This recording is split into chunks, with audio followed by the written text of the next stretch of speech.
पनवाकिल में रात देर सां फोरन हथां क़त्ल ॼाणायल नौजवान वकार ख़ास कली वारे वाक़े जो SHO सांगी राणो खान महर ड्रॉप सीन करे वरितो।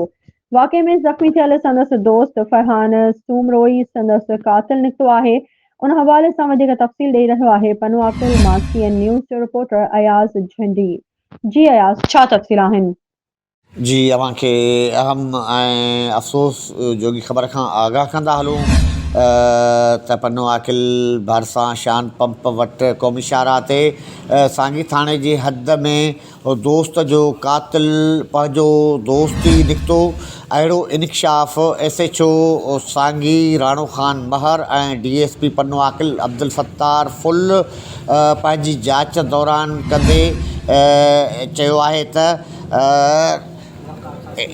वकार ख़ासकेली ऐं फरहान सूमरो हिंगोरो जो हिकु स्कूल में वेठल हुआ त हू पिस्टल सां खेॾी रहिया हुआ, जंहिं सबबु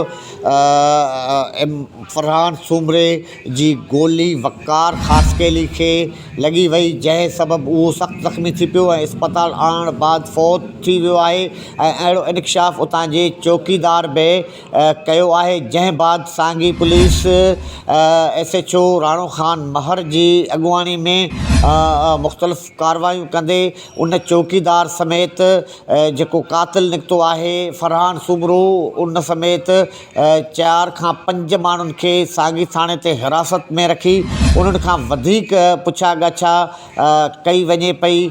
अयाज़, तफ़सीलुनि खां आगाह करण लाइ अव्हांजी महिरबानी। वधीक ख़बरुनि ऐं अपडेट्स जे लाइ असांजे चैनल खे सब्सक्राइब कयो ऐं हा, बेल आइकन खे प्रेस करणु न विसारिजो त जीअं असांजी हर नई अचण वारी वीडियो तव्हां ताईं पहुचे।